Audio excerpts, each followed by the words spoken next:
다음 전화 이어가겠습니다. 여보세요? 여보세요? 예, 어머니 안녕하세요. 네. 반갑습니다. 네. 올해 나이가 어떻게 되셨나요? 75세인데요. 75세. 네. 오늘 70대 중반 어머님들이 전화를 많이 주셨어요. 네. 자, 원장님 나와 계시니까 직접 말씀 나눠보십시오. 네. 아유, 안녕하세요, 어머니. 네, 안녕하세요. 예. 저는요, 예, 이 예. 관절염 앓은 지가 굉장히 오래됐어요. 예. 근데 요즘에 자꾸 이렇게 붓고 아, 쑤시고 예, 예. 그래요. 그래서 병원에 가서 사진을 찍어봤거든요. 그랬더니 네, 예. 연골은 별로 안 좋다고, 좋대요. 아, 그래요? 근데 왜 이렇게 붓고 자주 저기 보여요? 하는지 예. 병원에서는 그게 대수롭게 생각을 안 해요. 그래서 아, 네. MRI를 찍어서 다시 좀 확인을 해봐야 되나 하고 아, 그리고 예. 저도 또 줄기세포를 할 수가 있는지 예, 예. 그게 좀 궁금해서요. 아, 예, 네, 예. 전화 잘 주셨습니다. 네. 아니, 그러니까 우리 어머니는 아직 이제 엑스레이만 찍어보신 거군요. 네, 네. 근데 무릎이 자꾸 붓는다고요. 네. 예. 사실 이제 무릎이 붓는 증상은 이게 무릎 안에 뭔가 문제가 생긴 거를 대표하는 증상이거든요. 네네. 네. 예, 뭐 그냥 많이 서서 붓는 경우도 있지만 대부분은 뭔가가 다치거나 손상이 되거나 닳아서 생긴 건데요. 엑스레이 검사는 아주 진행되지 않는 이상은 그게 나오질 않습니다. 그쵸. 네. 대부분은 엑스레이에서 보이지 않는 연골판, 관절 연골, 인대들이 다치고 난 다음에 뼈가 상하면서 엑스레이에서 보이는 그런 관절염으로 진행하게 되는데요.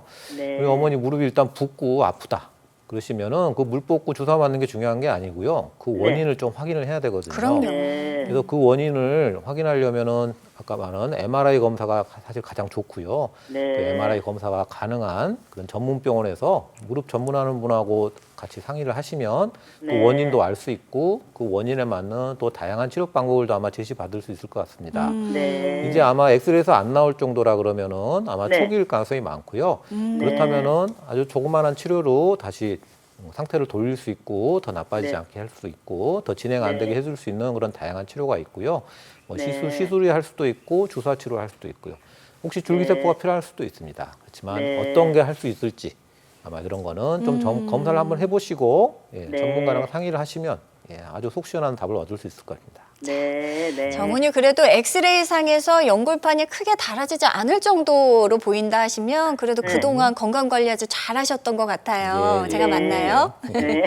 예, 예. 원장님 말씀하신 대로 구체적으로 어디가 분명 문제가 생겼기 때문에 붓고 혹은 또 물도 차고 그렇죠. 이런 증상이 나타나는 거니까요. 정확한 원인 잘 잡으셔야 된다는 거 MRI 검사 좀 필수적으로 진행해 보시면 좋을 것 같습니다. 전화 주셔서 고맙습니다. 자, 여러분의 전화 다음 전화 이어갈까요? 여보세요? 네, 네, 반갑습니다. 안녕하세요. 네, 안녕하세요. 네, 올해 나이가 어떻게 되셨나요? 72살이요. 72세, 이제 70대 네. 이제 접어드셨는데요. 무릎 네. 어떻게 아프고 또 불편하신지 원장님과 이야기 나눠보십시오. 아, 네. 네, 안녕하세요, 어머니. 예, 예, 안녕하세요. 아, 예, 네. 무릎이 어떻게 불편하세요? 네, 저는요, 무릎이 예. 땅에는 못 앉는지는 한참 됐고요. 아, 이제 예. 의자에만 앉는데, 그래요. 예. 얼마 전서부터 의자에 앉았어도 이렇게 일어나려면 막 예. 전체 다리가 다 아파가지고, 네. 네, 그래서 힘들게 아파서. 하다가 지금 어떤 병원에 가가지고, 이제 예. 무슨 어깨 아파서 먹는 무슨 주사약 무슨 약 뭐라 하던데 진통제하고 뭐 네네. 수동제하고 그런 예. 약을 거기서 이제 어깨 때문에 지어주셨어요. 네. 근데 네네. 그 약을 먹으면서 이렇게 예. 무릎이 조금 안 아파졌어요. 예, 아픈 거 좀 그러셨어요. 덜해지셨고요. 예. 그리고 예. 또 하나는 이제 무릎을 제가 거기서 MRI를 찍어보라 해서 MRI를 찍었어요. 예, MRI도 하셨군요. 예. 네, MRI를 찍었더니 무릎이 너무 오자가 심하다고. 아이고, 예. 그러셨군요. 네네. 오자가 심하다고 예. 그러면은 제가 이제 그러면 인공관절을 해야 되느냐 여쭤봤더니 음. 보시더니 인공관절 하기는 조금 아깝다. 아직 그 정도는 아니시고. 그래요. 네, 예. 그래서 뭘 해야 되냐면 다리를 피는 수술을 예. 하라고 말씀을 해주세요. 네네. 그래서 어. 그게 나는 걱정이 돼서요. 예. 그걸 그렇죠. 충분히 이게 걱정되시죠. 다리 펴는 거 이제 절골수라고 얘기하는 건데요. 이제 수술이기 때문에 아무래도 이제 부담이 되시죠. 그러면 우리 어머니는 앉았다 일어날 때 말고요. 네. 편편한 길 걸을 때는 어떠세요? 그러니까 그 전에 그러니까 얼마 전까지 많이 아팠어요. 많이. 편편한 길 걸을 때도 좀 아픈 게 있으셨어요. 아, 네, 예. 네. 네, 약을 먹고 좀 많이 조금 내리셨고. 나아졌다. 네. 혹시 병원에서 뭐 관절에 뭐 물 찼다고 뭐 그런 얘기도 들으셨어요? 아니요, 물 찼다는 얘기 안 그런 얘기는 안 하시더라고요. 하시고. 예. 네. 안 하고 그 이제 다리 피는 수술을 예. 해야 된다 이렇게 다리 얘기를 피는 해요. 수술. 그래서 저는 예. 걱정이 되기를 그러면은 다리 피는 수술했다가 나중에 또 연골 수술 또 해야 되느냐 그런 어, 걱정을 예, 맞아요. 예. 그것도 걱정되시겠네요. 네. 그랬더니 그거 연골을 교체 안 하려고 그걸 하는 거죠 이렇게 말씀을 하세요. 예. 자, 그러니까 어떻게 네, 해야 되는지. 맞습니다. 사실 뭐 그 병원 선생님이 얘기하신 네. 게 뭐 틀린 얘기는 없습니다. 없는데요. 아, 네. 다만 어머니 관절 상태가 네. 어떠냐에 따라서 사실 최고의 치료가 있고 최선의 치료가 있고 뭐 이제 그렇게 좀 분류도 할 수 있고요. 네. 그리고 지금 급하게 해야 되는지 나중에도 되는지 그리고 A라는 치료가 있고 B라는 치료가 있으면 사실 어느 게 더 오래 쓰고 더 확실하게 또 오랫동안 더 쓸 수 있는지 이런 걸 좀 이제 비교해서 네. 가장 좋은 치료법을 좀 제시해 주는 게 좋거든요. 네. 이제 아무래도 이제 그렇게 하시려면은 이제 한 분한테 뭐 물어보는 것도 되지만 또 다른 전문 병원에 가셔서 저도 무릎 전문하신 분하고 또 얘기를 하다 보면 또 다른 또 해법이 또 나올 수도 있고요. 그래서 아, 네. 좀 여러 의견을 좀 들어보시는 거 좋고요. 일단 아마 지금 어머니 증상으로는 뭐 무릎 관절염은 어느 정도 좀 있을 걸로 좀 예상은 됩니다. 네, 네. 예상은 네. 되는데 아마 좀 인공 관절 할 때 정도까지는 그 정도는 심하게 아니다. 닳지는 않고 예. 네. 대신에 이제 오자 변형은 심하기 때문에 네. 아마 이제 오자 변형을 이제 교정을 해주면 네. 우리 몸에 소위 말해 이제 다른 관절 대신에 덜 다른 관절을 쓰게 하면서 좀 이제 좀 무릎 기능을 좀 높여주는 치료인데요.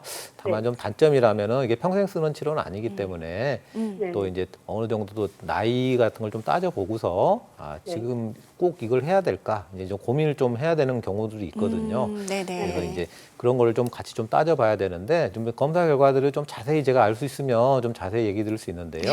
아직 뭐 그렇게까지는 없어서 제가 이 정도로만 네. 말씀드리면 될 것 같고요. 그래서 자, 그 치료 예. 급한 치료는 아니기 때문에 너무 그렇게 빨리 결정하실 필요는 없고 그렇네요. 너무 우리 급하게 다른 결정을. 선생님한테 가서 또 예. 얘기도 들어보시고 다행히 또 약이 좀 듣는 분이라니까 한번 이제 그렇기도 하면서 좀 천천히 생각해 보시면 될 것 같습니다. 일단. 예, 예. 어머니 좀 정리를 해보자면 오자다리 변형은 분명히 있으세요. 근데 그 변형된 것만큼 관절을 그렇게 또 많이 다른 거는 아니시라는 거죠. 그럼 관절염이 초기이시면서 이렇게 오자다리가 있으신 분들 원장님 앞서 설명해 주신 줄기세포 이식술 이게 치료가 혹시 가능할까요? 네. 근데 보통 이제 오자 다리가 있으면 줄기세포를 이식했을 때 그 효과가 좀 덜 떨어지거나 좀 오래가지 못하는 경우들이 종종 있어서요.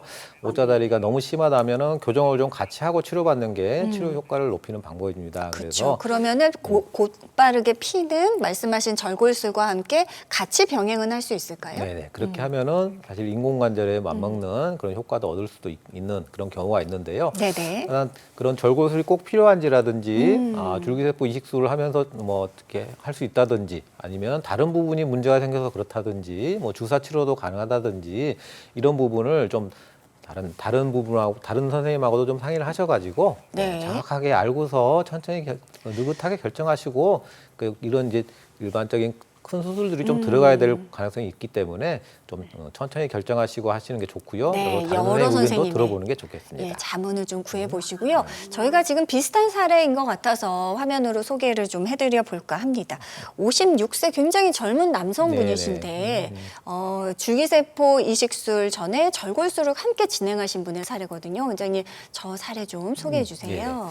그래서 이분이 이제 나이가 좀 한참이시죠. 네네. 56세 아버님인데 그 무릎이 자꾸 붓고 아프고 근데 사실 활동을 되게 많이 하셨던 분입니다. 그래서 그런데 또 자기 무릎을 계속 써야 되는 좀 이제 일하시는 것도 그렇고 이제 그런 게 필요했던 분인데 사실 이제 왼쪽 사진을 보시면 이제 관절경으로 확인을 해봤더니 관절 연골은 싹 다 벗겨지고 거의 뼈가 막 둥성둥성 나와 있는 아주 심한 관절염 환자였습니다. 네네. 이런 경우에는 사실 인공관절 하는 경우가 대부분인데요.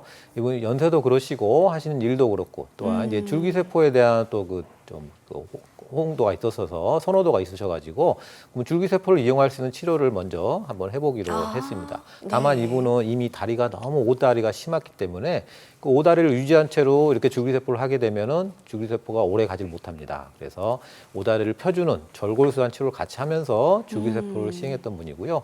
나중에 12개월 후에 결과를 확인했을 때 줄기세포 심어놨던 부분은 저렇게 관절이 야, 잘 다 덮여 있어서 그렇네요. 다시 힘든 일도 하시고 활동도 잘 하시고 달리기도 잘 하고 이제 그런 분이 되겠습니다.